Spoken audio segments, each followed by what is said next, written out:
তারা হইল কারা? ইহুদিরা।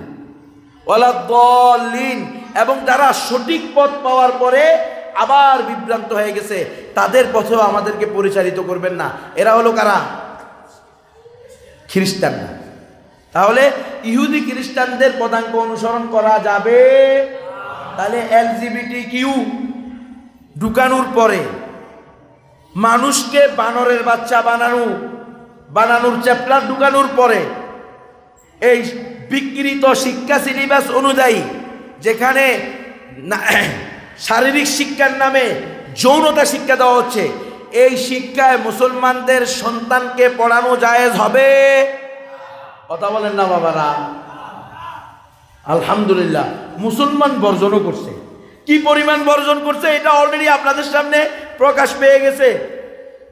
এক MP বলে ফেলছে যে যত্রতত্র মাদ্রাসা হওয়ার কারণে স্কুল কলেজে এখন আর ছাত্রছাত্রী পাওয়া যায় না। বলছে কি বলছে না? বিষয়টা আসলে যত্রতত্র মাদ্রাসা নয়, বিষয়টা হলো মুসলিম উম্মাহ ইসলাম বিরোধী শিক্ষা সিলেবাসকে না বলে দিয়েছে।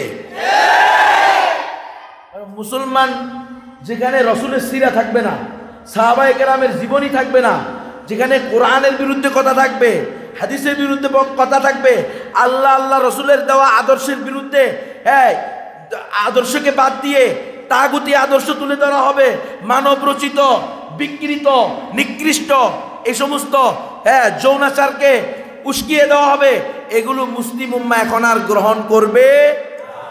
আলহামদুলিল্লাহ, বাংলাদেশের জনগণ এটাকে বয়কট করছে। এখন তো সবকিছু কি চলতেছে? বয়কট চলতেছে। কি চলতেছে না? আপনারা বয়কট করবেন। আমরা ইসলাম বিরোধী কোনো সিলেবাস হইলে আমাদের সন্তানদেরকে পড়াবো না। আমার সন্তান মূর্খ থাকা উত্তম নাস্তিক হওয়ার চেয়ে। আমার সন্তান গণ্ড মূর্খ থাকা উত্তম সমকামী হওয়ার চেয়ে। আমার সন্তান গণ্ড মূর্খ থাকা উত্তম আমার সন্তান ছেলে হয়ে মেয়ের দাবি করার চেয়ে, মেয়ে হয়ে ছেলের দাবি করার চেয়ে। আমার সন্তান মূর্খ থাকা উত্তম যদি সে ওই শিক্ষিত হতে গিয়ে তাকে যৌন সুরসুরিকে বাড়িয়ে দেওয়া হয়, তার আখলাককে নষ্ট করে দেওয়া হয়, অবৈধ প্রেমিক আর প্রেমিকা বানিয়ে দেওয়া হয়, ওই প্রেম প্রীতি করার চেয়ে অশিক্ষিত থাকা হাজার কোটি গুণে উত্তম। কেন আমাদের মা চাচিরা দাদিরা নানিরা খুব শিক্ষিত ছিল নি? কথা বলেন। হ্যাঁ, কর নিচে বহুত দিতে জানতো, নিজের নামও তো লিখতে জানতো। কি ছিল কি ছিল না? তো কি কি ক্ষতি হয়েছে আমাদের ইমানের ইসলামের? আশ্চর্য কথা। বরং এখন আমরা দেখতেছি যে যত বড় শিক্ষিত তত বড় দৃষ্টি নষ্ট। হ্যাঁ, আকীদা নষ্ট, কৃষ্টি কালচার নষ্ট, চালচলন নষ্ট, বাপমার সাথে বেয়াদবি করে, শ্বশুর শাশুড়ির সাথে বেয়াদবি করে, শ্বশুর শাশুড়ির চুল ধরে থাপ্পড় দেয় নাই? হ্যাঁ, বাপমারে বৃদ্ধাশ্রমে দিয়ে বউ লইয়া চলে গেছে সিঙ্গাপুরে। ঘটনা আছে না নাই? তো যে যত বড় শিক্ষিত যে তত বড় ধ্বংস না হয়েছে। হ্যাঁ, শিক্ষাই জাতির মেরুদণ্ড। সেই শিক্ষা হলো এলমে ওহির শিক্ষা, কোরআন হাদিসের শিক্ষা, আল্লাহ আল্লাহ আল্লাহ প্রদত্ত, আল্লাহ রসুলের আনিত, ওই আল্লাহ পক্ষ থেকে যে নির্বাচিত শিক্ষা, সেই এলমে ওহির শিক্ষা হলো জাতির মেরুদণ্ড। আর এগুলা যেগুলো আপনারা দেখতেছেন, ট্রান্সজেন্ডার বাদ ঢুকাইতেছে, LGBTQ ঢুকাইতেছে, মানুষকে বানরের বাচ্চা বলতেছে, হ্যাঁ, ইসলামী কোনো নাম, ইসলামী কোনো নিশানাই রাখতেছে না।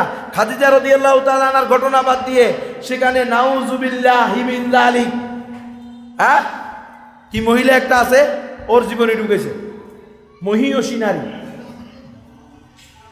মানে যে মহিলা এই দেশের নারীদেরকে বেপরদা করছে, বেপরদা কর সহশিক্ষার প্রতি উদ্বুদ্ধ করছে, ঘর থেকে বের করতে পারছে, সে হইল আদর্শ। খাদিজা রাদিয়াল্লাহু তাআলা না আদর্শ না, আয়েশা রাদিয়াল্লাহু তাআলা না আদর্শ না, সুমাইয়া রাদিয়াল্লাহু তাআলা না আদর্শ না, নাউযুবিল্লাহি মিন যালিক। তাহলে এই সিলেবাসে আমি মনে করি যতদিন পর্যন্ত এই বিকৃত সিলেবাস বাতিল না করা হবে, উলামায়ে হক্কানি রব্বানির সাথে বসে, আলেমদের সাথে বসে, হেফাজতে ইসলামের মুরব্বীদের সাথে বসে যতদিন পর্যন্ত ইসলাম অনুযায়ী ইসলাম সমর্থিত সিলেবাস তৈরি না করা হবে, ততদিন পর্যন্ত মুসলমানের সন্তানকে স্কুল কলেজে পড়ানো জায়েজ নাই। আমি একজন সাধারণ আলেম হিসাবে, নবীর একজন ওয়ারিস হিসাবে, আল্লাহর একজন প্রতিনিধি হিসাবে, হেফাজতে ইসলামের নগণ্য একজন কর্মী হিসাবে, আপনাদের একজন আন্তরিক মহাব্বতের দুর্বল গুণবী ভাই হিসাবে আপনাদেরকে আমি বলতেছি, মেহেরবানি করে নিজেকে, নিজের সন্তানকে ইমানদার বানান, তাদের ইমান সেভ করেন, তাদেরকে পর্দাওয়ালি বানান, পর্দাওয়ালা বানান। ছেলে হোক মেয়ে হোক দ্বীনের শিক্ষা দেন, আল্লাহর পরিচয় দেন। খবরদার মনে রাখবেন, আপনার সকল সন্তান অশিক্ষিত থাকলেও আপনি জাহান্নামে যাবেন না ইনশাআল্লাহ। কিন্তু আপনার একটা সন্তান যদি নাস্তিক হয়, দয়ুস হয়, আর আপনি সেটার কারণ হন, তাহলে সে সহ জাহান্নামে যাবেন। ফাংজুর মাজা তারা, আপনারা নিজেরা সিদ্ধান্ত দেন যে আপনারা কি করবেন। আমার দায়িত্ব আমি পালন করলাম, আপনাদের কাছে আমার দাওয়াত পৌঁছানো দায়িত্ব ছিল। অনেক ধরনের নির্যাতন, হুমকি দুমকি আসতেছে, আসবে, এটা আমরা চিন্তা করি না, পরোয়া করি না। আমরা মনে করি প্রয়োজনে উম্মার জন্য আমরা মাটি হয়ে গেলাম, আমাদেরকে উম্মার জন্য ধ্বংস করে দেওয়া হোক, অসুবিধা নাই, কিন্তু ইসলামের বিজয় হোক। আমার পরাজয়ে কোনো সমস্যা নাই, কিন্তু আল্লাহর দ্বীনের বিজয় হতে হবে। আমি পরাজিত হলাম কিনা এটা দেখার আমার কোনো দায়িত্বই না। আমার দায়িত্ব হলো আল্লাহর দ্বীন বিজয় হলো কিনা। লিইয়ুযহিরাহু আলাদ দ্বীনি কুল্লি। হে যুবকেরা, কাল কিয়ামতের মাঠে আল্লাহ তোমাকে জিজ্ঞেস করা হবে, তোমার সামনে আমার দ্বীন বুলুণ্ঠিত হয়েছে, তোমার সামনে আমার রসুলের দাঁত ভাঙ্গা, নিজের শরীরকে রক্তাক্ত করে যেই দিনকে বিজয় করে তোমাদের সামনে রেখে গেছে, সেই দিন তোমাদের সামনে পরাজিত হয়েছে। আমার নবীর ওয়ারিসদেরকে বছরের পর বছর, মাসের পর মাস, এরকম যোগের পর যোগ জেলখানায় ঢুকিয়ে রাখা হয়েছে। তোমরা কি করছিলা? তখন আপনারা আল্লাহর কাছে কি জবাব দিবেন, সেই প্রশ্নের উত্তর ঠিক করেন।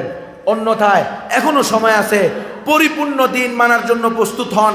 নিজেকে, পরিবারকে, সমাজকে, এমনকি রাষ্ট্রেও দিন প্রতিষ্ঠা করার জন্য ওলামায়ে হক্কানি রব্বানির সাথে মিলে দিনের পক্ষে কাজ করেন। আল্লাহ আমাকে সহ আমাদের সকলকে দিনের জন্য কবুল করেন। সকল ওলামায়ে কেরাম, আল্লামা মামুনুল হক সাহেব, আল্লামা জসিমউদ্দিন রহমানী সাহেব, আপনাদের এই এলাকার মাওলানা জিকরুল্লাহ খান, জিকরুল্লাহ ভাই সাহেব সহ সকলকে আল্লাহ তাআলা, আরও অনেক ভাই আছে তাদেরকে আপনারা চিনেন না, আমরা চিনি না, কিন্তু ওখানে গিয়ে দেখছি একেবারে বিভিন্ন ধরনের মামলা দিয়ে ফেলে রাখছে। আল্লাহ যেন সবাইকে দ্রুত কল্যাণকর মুক্তি দান করে। আর কোনো মুসলমান ভাইকে, এমনকি আমাদের